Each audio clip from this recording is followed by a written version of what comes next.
Today is Tuesday, September the 2nd, 2014, and I am Joan Gremont, and I'm very happy to be interviewing Darrel Strelitz in her beautiful home in Dallas, Texas.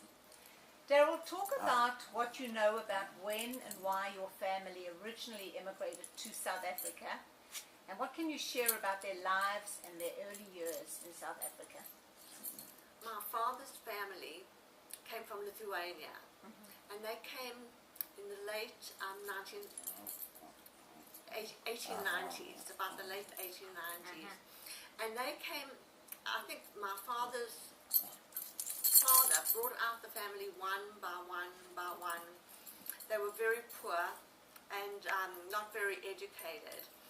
And his generation was the first generation to have an education.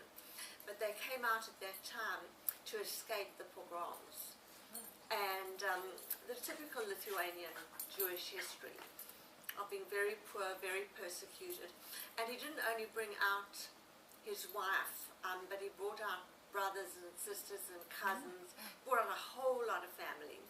And my dad was actually born in South Africa in 1911. Oh, interesting. Yeah. And your mother's side? My mother comes from a different family, from a kind of aristocratic family in a way. My grandfather came from Tallinn in Estonia, and he was a doctor of law. And my grandmother came from St. Petersburg, and she studied to be a dentist because that was only one of the few professions open to Jewish women. And so she never practiced dentistry, but and the story was that she could take out your tonsil, she'd put the string down your mouth, take out your tonsil. But there's a charming story about them that I'd like to tell my grandkids. Sure. When my grandfather was to write his final exams, he had to be a married man. They weren't married. They were very liberal, I'm sure they were living together, but he had to be a married man. So they went to the rabbi on Shabbat, and my grandmother didn't have a veil. And the rabbi's wife took off the white tablecloth and put it on my grandmother's head, and that's how they were married. Oh, that's sweet. Yeah. That's lovely. But so they came out very differently, and my grandmother's father was already from Russia in South Africa. So it's quite a number of generations going back. Yes, they'd come. So they'd stayed in Sweden for a while. They left Sweden when Lenin came into power. My grandfather was an activist and was in solitary confinement for 2 years. Okay. And he was very liberal. He was an atheist. My grandparents on my mother's side were atheists till they died and had nothing to do with the synagogue or the shul. Whereas my grandmother on my father's side was a very religious and observant woman. Interesting. So tell us about your own life growing up in South Africa. You had family, grandparents there, you were fortunate. Your family, your schooling, and what was particularly memorable about that? Well, we had a wonderful life in South Africa, as I'm sure all the South Africans say. Full of family. My dad was one of 5 siblings. My mother was one of 2. And my dad was a dentist. And we weren't rich, we weren't poor. We didn't think of life in terms of money the way we do think about it here. And I went to Bernarda Park, to Houghton Primary School, and Bernarda Park High School. Which were public schools, correct? Which were public schools. And the friends that I had actually from the nursery school, the Houghton Nursery School, are still my friends today. Some of them I've known since I was a few months old. So that's a long time. But we had a bit of difficulty in our family, and it shadowed our lives, continue to this day in a way, was that my mother's sister was married to a communist. They called them communists. And he was very friendly with Joe Slovo and Bram Fisher and all of them. And he was actually arrested. They were all arrested one morning at 2 a.m. And at 9 o'clock, the lawyer, Sidney Kendridge, got them out. And my uncle escaped to London and was never allowed back into South Africa. He and my aunt came back to see their parents, and they were made to sit on the plane and return to London. But my father didn't approve of this at all. He hated them being communists. Our phones were bugged. They'd call us and say, you know, your car was seen at my aunt's house and all this kind of thing. So there was a kind of a rift in the family. And it's only since I moved here and my one cousin moved to Washington, reached out to her, and we've now become friendly. But for many years there was a lot of no talking in the family. It's a long time. Yeah. And Darrel, when and where were your children born? All of my 3 children were born in South Africa. Okay. So tell us about how and why you made the decision to leave South Africa. Well, when I was in South Africa, I graduated with a master's degree. I had a psychology degree, a BA, then I had an honors degree, and then I had a master's degree cum laude in psychology, and I became an associate professor at Wits for 10 years in psychology, which was a very center or the core of what was going on in the liberation movement. So we were very up with this, and then in 1976 there were the riots, the big riots. And of course I remembered Sharpeville very well because of my uncle and all this, very politically aware. And we decided that we didn't think it was right to bring up our children in South Africa. We did not want to go to Israel, although David, my husband, had lived in Israel for a long time. But I didn't want my kids to go into an army. I wasn't leaving one war zone for another war zone, and that's why we decided to come here. So once the decision to leave had been made, how did you feel? You know, I was totally naive about it. Totally naive. I was working. I had 3 children. I had a very active life. And David came out to America to look around and see. I didn't fly at the time. I had a fear of flying. So he picked Dallas, which I have to say, I don't think I would have picked Dallas had I come myself. But he came out here in October or something and thought it was wonderful, and said the education was good and it was an easy city to go around, so he picked Dallas. And I just kind of went along with it. I was very naive. I was very involved in my own life and the kids' lives, and I just kind of was a wife and did what I had to do. But I have to tell my grandchildren this. I hope you don't mind, it's not too long. But I didn't fly because I had a phobia about flying. So I took the train from Johannesburg to Cape Town. A friend of mine came with me, the 3 children, and I went onto the Transvaal Castle. It took us 2 weeks to get to London. And when we were in London, we had lots of friends there and family, and we saw them. And then we left England on the QE2 and came to New York. I was so miserable. I was so seasick. I was thin as a stick. It was not a pleasure vacation for me. And we arrived in New York on the day of the blackout. Wow. And everything was shut down. The gas, you couldn't get a cab. The hotels, you couldn't go up the elevators or the escalators, everything.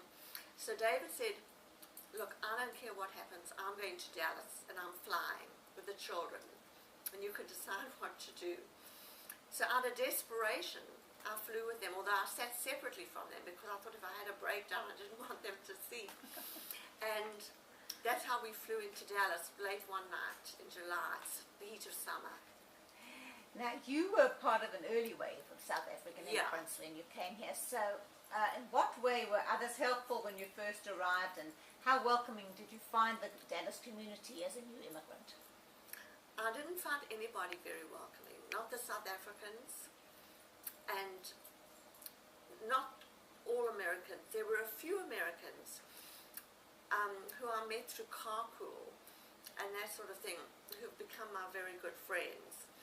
But it was a very lonely time for me. My husband traveled at that time all the time. It was gone every week. I was all alone with the 3 children, and I remember I had some news I wanted to tell, and I had nobody to call. It was very lonely for me, and it was a very difficult adjustment. And what challenges did you have in terms of how things were different here from the way they had been in South Africa. Well, you know, in the beginning, and I'm sorry about it now, was very critical of everything. I think all of us South Africans tended to be a bit critical, but there wasn't the family life. We didn't see older people. We missed seeing older people. Where I lived, we didn't even see people of color. You know, it was white bread America, and I don't know, it wasn't what I had expected America to be. The weather, of course, we came in July, was very hot and something I couldn't get used to. So I had a very difficult time. Thank God I had the children. That was my only real source of joy. And what year did you come? What year was 1977. Okay. And Darrel, what kind of work have you done, and when you came here, did you work, and was it the same or different from what you did in South Africa? Well, in South Africa I was at the university and I worked full-time.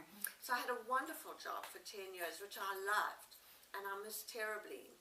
But I had 3 little kids, no family, nobody, I couldn't get my head around getting a babysitter for the kids. So I didn't work. I decided not to work because I was thinking of going back to work, but it was too difficult. And I stayed home with the children. And after about 2 years, one day I read in the newspaper about a new program that was starting, working with children in foster care. And I decided to enroll in this volunteer program. And after that, my life took off. Tell us about what happened. Well, I didn't know anybody, and I'm amazed that I did it when I look back. But it was a program working with children whose parental rights had been, forgot the word. Stripped away from them. Yeah. And they were in the foster care system. And a new law had just been passed. The children were no longer to live in foster care for more than 6 months. Every effort was to be made to put them into permanent care and get them families. And this was seed money for this program had been given to the National Council of Jewish Women. There were 3 cities in America: Seattle, I think Jacksonville in Florida, and Dallas. So I went downtown, which was a feat in itself for me in those days, and I loved the program. And we were given children, and we had to research their backgrounds, talk to them, social workers. We had to go to court and appear before, I had to be sworn into the program, and then we had to go to court and appear on behalf of the children and explore all possible avenues for them being moved out of foster care. And because the program was run by National Council of Jewish Women, I met all the top people in NCJW, and that's how I made my life and my social life and my friendships from that. And you became very involved in National Council of Jewish Women. I became very involved. I volunteered in a lot of stuff. I became Vice President of Community Service and Vice President of Administration. And I became President in less than 10 years being here, which was really fantastic. I was President for 2 years. And through National Council of Jewish Women, I got an education in what it means to be an American, being a volunteer. And I learned everything. I learned all about the places in South Dallas and West Dallas and East Dallas. I learned about the different communities. I worked with the Vietnamese and Cambodians. I worked with the Latino community. I worked with the African American community. I worked in the deepest pockets of poverty. And I saw a different America to the America I would have seen if I was just living here. And I really became Americanized. In a way, it separated me from the South African community. And all my friends became Americans and we were volunteering. We were all very active politically. I used to go to Washington and to Austin to do advocacy work, give testimony, and that was my life. It was a wonderful life, a wonderful life. And being a volunteer, of course, I could stop at 3 o'clock or 4 o'clock when the kids came home or if they were sick or something like that. But it was a job. I worked very, very hard and I learned a tremendous amount. But then you also did work where you were employed in Yes. the Dallas community. Tell us about that. Well, when I finished, when I completed my presidency, I was approached by the Dallas chapter of the American Jewish Committee, and they asked me to apply for the job of executive director, where they had a vacancy, and I did apply. And somebody flew down from New York to interview me, and he told me afterwards that he told the committee not to employ me, that I was too soft and I couldn't make it in the professional world. But the lay people wanted me very badly because I'd been a pretty good president of NCJW. And so I was employed, and I worked there for 20 years, and the chapter expanded and did very well. And I worked there until I retired. Interesting. Darrel, what about South African Jewish cultural traditions, and what kind of a Jewish life did you give your children? Did they go to Jewish schools? No, there were no Jewish day schools when we arrived. And I think it was just shortly after we came that the new South Africans came and started Solomon Schechter. But my kids went to the JCC preschool. And then Philippa and Peter went to the public school where we lived. And I was just horrified by the education. And applied for Peter to go to St. Mark's in second grade, which is very difficult to get into in second grade, and he got in. And then when Philippa finished fourth grade, she went to Greenhill, and then Robin started Greenhill in first grade. So my kids actually got a fantastic information, but even though we were in Richardson public schools, I thought the education was very bad and didn't want the kids. I thought I've come all this way for the children, and for them now not to get ahead would be a terrible thing. And at that time, there were no South Africans in the private schools. So again, my Americanization continued, and the chasm between me and the South African community, you know, there was a little gap between me and the South African community. And Jewish cultural traditions in your family? Okay, I was brought up Reform, and I'm one of the few South Africans who were brought up Reform. My husband was brought up Orthodox. His grandfather was a Rav. He didn't like shul at all. If it wasn't for me, we would never have gone. But we first joined, funny to say, was Tiferet Israel because our good friends were there. And then after a while, that was just not good. I didn't like that, so we went to Shereth Israel. So Peter and Philippa were bar mitzvahed at Tiferet Israel and Robin at Shereth Israel. But as soon as the kids finished the time for shul, I went to Temple Emmanuel, which was much more of a spiritual home to me and more like what I'd come from. The other thing that I didn't do, and I'm sorry about it now, I didn't let my kids go to Sunday school. I thought Sunday school was a farce. The kids learned nothing and it was a waste of time. And found a private teacher, and the children were tutored at home until they had their bar mitzvahs. And I'm sorry about that now because they don't have that familiarity with the shuls growing up. You know, they only knew them from the high holy days, and we used to have every Friday night, we used to light the candles and have Shabbat dinner, but that we didn't actually participate in synagogue activity. And how important was Israel to you when you were growing up? Not very important. Not, okay. And today, how do you feel about it?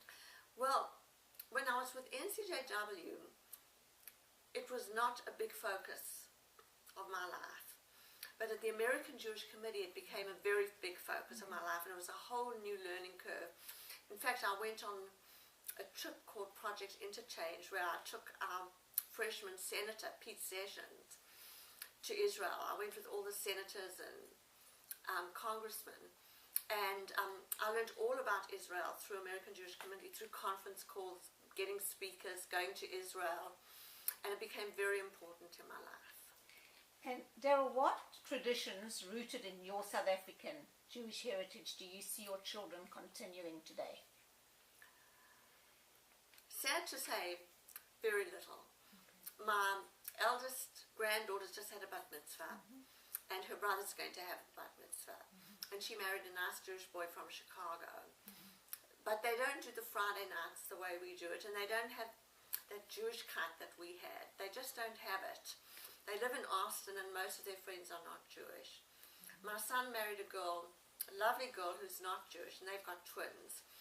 And I said to her the other day, because she was going to church, I was there on the weekend. I said, Alison, do you think the boys will have a bar mitzvah like Eva May? And she said, well, it's up to their dad. If he wants to take them to shul, that's fine with me. But sadly, I don't think my son is going to do it. And then my youngest daughter married a Jewish boy with a solid Jewish background. And they will be solid Jewish. Good. Once you were here, came to Dallas, did you arrange for friends or extended family to join you, and who came and when and where did they come to? We were very isolated. First of all, I didn't fly, so I didn't go home. I could only make short little flights, not a big long flight. My parents used to come and stay about 3 months of the year, which was pretty traumatic, I have to say, looking back on it. I mean, nobody would have parents stay 3 months of a year these days. And it, they did not push me to assimilate. And they didn't say, we'll babysit and you go out and have friends. They weren't those kind of people. We had to entertain them and look after them. So those visits were rather difficult for me. But my sister came after I'd been here for 10 years. And she emigrated with her husband and 2 children. And she had a baby here. So I'm lucky enough to have a sister here. And tell us more about your family since immigrating here. How has it grown, and how many young grandchildren do you have? Where are they all living? Well, my 3 children, Philippa, Peter and Robin, all live in Austin. They're all married. Philippa has 2 children, Eva May Strelitz Block, and Jude Strelitz Block. And Peter married Alison, and they have twins, Jake and Miles. And Robin has 1 little boy, Harlan. 3 little boys, Jake and Miles and Harlan, all started 1st grade this year. So they're getting big. But it's very nice to have them in one city and for them to have each other, which is a very nice thing. And the cousins know each other and are growing up together. Sure. And do you still have any family in South Africa, close family? I have 1 cousin and her mother, who is married to my uncle. She's in her 90s. And I've been there often and visited with them. So you have been back to South Africa many to times visit? in the since I started flying again. Right. Which was later on. How do you feel about your visits going back? Do you notice change? I love South Africa. People tell me they're frightened and people are critical. I'm not frightened at all in South Africa. Go out at night. My friend and I, who I stay with and am very close to, we walk at night to the shop if she needs a cigarette. I mean, can you believe it? Yeah. She was very liberal and worked for Operation Hunger. So she has no fear in South Africa. So I have no fear. And Lynette, if the dog is bothering you, there's a toy in the kitchen. I've been back to my high school reunion twice, which is really something. And we have a monthly newsletter from, so we met all the old friends, and I've met up with them in London, and I'm still friendly with all the friends that I was friendly with at high school. That's amazing. And talk about citizenship. You obviously regard yourself as an American. I am an American, yeah. And you are a U.S. citizen. I am a U.S. citizen. It took us a while to get a green card. We did not come in with a green card. And it took us a while. And my brother was living in Boston at the time. He was a neurologist. And we'd hired an attorney, and there was a little envelope of time when sibling preference got high preference, and we put in our application, and that's how we actually got our green cards. And I remember going with all 3 children and given our citizenship. It was a big day for us. Had to study for it. But I already knew everything because I'd been so active in the community, in different cities and different volunteer opportunities and with different people, that it was an easy switch to me. But deep in my heart, I'll always love South Africa, and I love South Africa, and I love my life there. So I think I have the answer. Are you glad you came here? You know, asked myself that the other day. I haven't asked myself that for a long time. For many years, I was not glad we came here.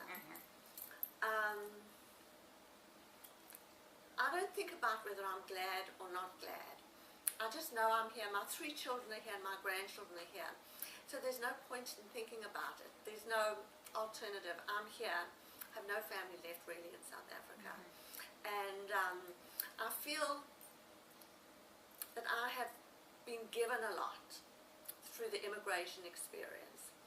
But I also feel, I have to say I feel proud of it. I've made a contribution to society here. So I suppose you could say I'm glad that I'm here. Darrel, is there anything that I haven't covered that you would like to talk about? Well, I'd like my kids to know, my grandkids to know, that I've got quite a few awards over the years. Tell us about them. I got the Laurel Award from the American Association of University Women. This is all for work that I've done. I got the Going an Extra Mile Award from DISD, which is a very big award. And I got the Hannah G. Solomon Award, which is NCJW's highest award. So I have been recognized in the society. I've done a lot of public speaking, and I must say that I felt that I knew everybody in the community. I knew the whole yearbook by heart of the NCJW and Temple Emmanuel and every zip code that every person lived in. So I want them to know that I do feel very much American. And sounds like you've done a lot for the city of Dallas. Yes. So that's wonderful. Yeah. Thank you, Darrel. Really appreciate this. Is that all? Oh. Part 2 of the interview with Darrel Strelitz. Darrel, tell us more about your immediate family, your siblings and your parents. Well, I come from an unusual kind of family. We were always a little unusual, and that's how it seems my life has gone. My grandfather was a brilliant lawyer, and I told you he'd been in solitary confinement. This was your My mother's father. Okay. I did not know my father's father. He died before I was born. But my mother's father was what we call a galante. He was a well-educated, very learned man. He used to go to the symphony. He was an atheist, though. And he built up a very big, successful business. And then my mom married my dad, who was a dentist. But my dad was a wonderful man. He was very charismatic, very well known in South Africa, had the biggest dental practice, I think, in Johannesburg. He used to do an enormous amount of volunteer work. And he did mainly, his biggest thing that he did a lot of stuff, but was that he taught blind people how to play bowls and raised enough money to build a clubhouse for the blind. It's still there today. And he wrote a book, which I've got, and I'm sure my children will look at it one day. He developed a method for teaching blind people how to play bowls.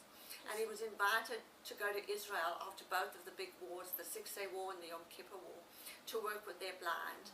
And he used to take teams of blind people to the handicap games in England. He was invited all over the world for this method, so he was very well known for that. But another thing about my dad, he was a showman.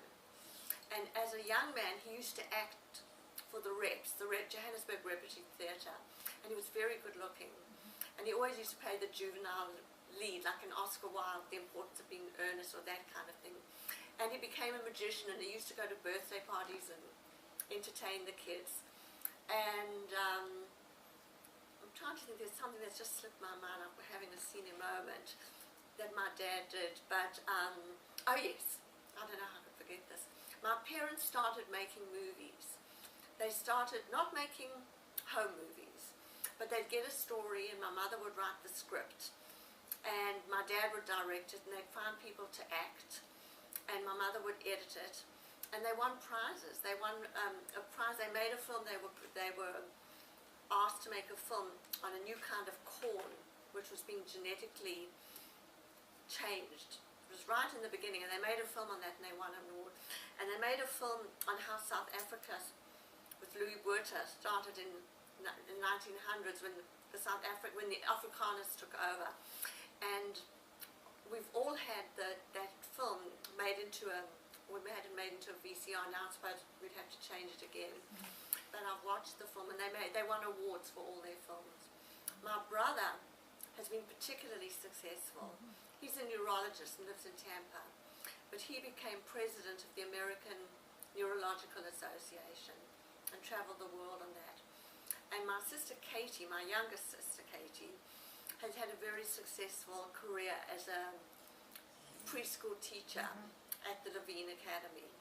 And then my middle sister Leora, she's called Leora because she was born in 1948, Leora, the light. She moved to London from Johannesburg, and she met a young man there, and she got married, and she has 3 children there. And of course I've seen her many times and her children.